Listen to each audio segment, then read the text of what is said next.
Hello everyone. कैसे हैं आप सब? होपफुली आप सभी बहुत अच्छे हैं, साथ ही अपकमिंग एग्जाम्स की प्रिपरेशन बहुत अच्छे से कर रहे हैं। बिल्कुल एकदम सन्नाटा छाया हुआ है, कोई नोटिफिकेशन भी नजर आता हुआ दिखाई नहीं दे रहा है जिससे थोड़ी सी एनर्जी आए।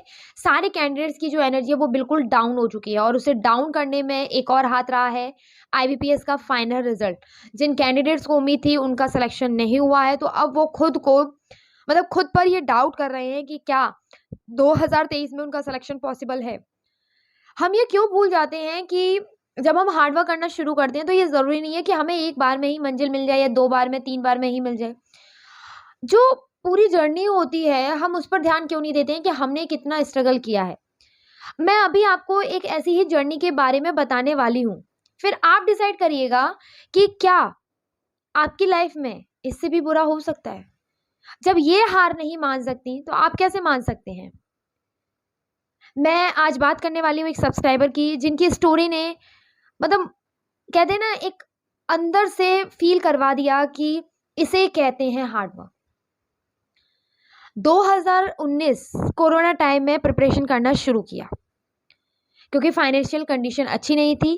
प्राइवेट कंपनीज में अप्लाई नहीं कर पा रही थी, तो उन्होंने फाइनली डिसाइड किया कि बैंक एग्जाम्स की प्रिपरेशन करते हैं। 2019 में शुरू किया। फिर 2020 में उनके पेरेंट्स को, उनके रिलेटिव्स ने बोला कि आपको शादी करवा देनी चाहिए लड़की की, बिकॉज कोरोना चल रहा है, आपकी फाइनेंशियल कंडीशन भी सही नहीं है, वगैरह वगैरह।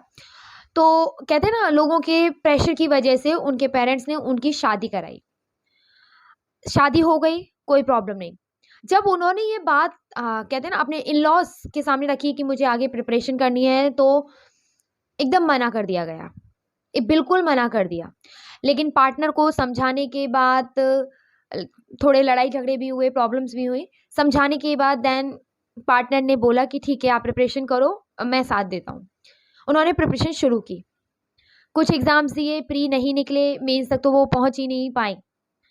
2021 उनके लिए एक ऐसा साल साबित हुआ जो शायद उन्होंने कभी सोचा ही नहीं था। 2021 में उनके हस्बैंड का एक बहुत ही मेजर एक्सीडेंट हुआ। 3 से 4 महीने बेड रेस्ट, पूरी केयर, इतनी सारी रिस्पॉन्सिबिलिटी आ गई थी। तो अब आप ऐसे में सोच सकते हैं कि वो प्रिपरेशन कैसे करें। 2021 उनका बहुत बुरी तरह खराब हुआ। उन्होंने एग्जाम्स दिए लेकिन कोई फायदा नहीं। जब प्रिपरेशन पे फोकस नहीं कर पाई तो प्री तो निकल ही नहीं पाया। लेकिन 2022 में फिर से उन्होंने, पार्टनर की तबीयत सही हुई, उन्होंने फिर से काम करना शुरू किया, थोड़ी फाइनेंशियल कंडीशन सुधरी और उनको एक सपोर्ट मिला कि हाँ, वो कर सकती हैं। 2022 में फिर से एक बार प्रिपरेशन शुरू की। उन्हें नहीं पता था कि क्या होने वाला है, लेकिन उन्होंने हर एग्जाम दिया और इस बार वो मेंस तक भी पहुंची। इस बार वो मेंस तक भी पहुंची। उनको आईबीपीएस पीओ का मेंस, आईबीपीएस आरआरबी का मेंस और एसबीआई क्लर्क का मेंस क्लियर हुआ। लेकिन कहीं ना कहीं शायद कमी रह गई कि वो इंटरव्यू क्लियर नहीं कर पाई। उनका एक भी इंटरव्यू क्लियर नहीं हुआ और शायद इसी वजह से वो 2023 में सिलेक्शन नहीं ले पाई। आज भी वो मेरे कांटेक्ट में है और कंटिन्यूसली प्रिपरेशन कर रही हैं। अब तो उन्हें फैमिली का भी सपोर्ट है। उन्होंने हार नहीं मानी है क्योंकि वो ये जानती हैं कि उनके पास वो पोटेंशियल है। कब तक नहीं सिलेक्शन होगा? जिस दिन हमने मेहनत करनी छोड़ दी उस दिन मान लीजिएगा कि आपका सिलेक्शन कभी नहीं हो सकता। लेकिन जब तक हम मेहनत करते रहेंगे, एक दिन सिलेक्शन जरूर होगा। तो बस अपनी मेहनत पे भरोसा रखना है। जो कैंडिडेट्स ये बोल रहे हैं कि अब बैंकिंग की तैयारी नहीं करनी है, कोई फायदा नहीं है बैंकिंग में और टाइम देने से, वो आपका अपना अपना पर्सनल पॉइंट ऑफ व्यू हो सकता है। लेकिन कोई भी चीज इतनी आसानी से नहीं मिलती है जितना हम उसे सोचते हैं, क्योंकि एक अच्छी चीज के लिए उतनी ही मेहनत करनी होती है।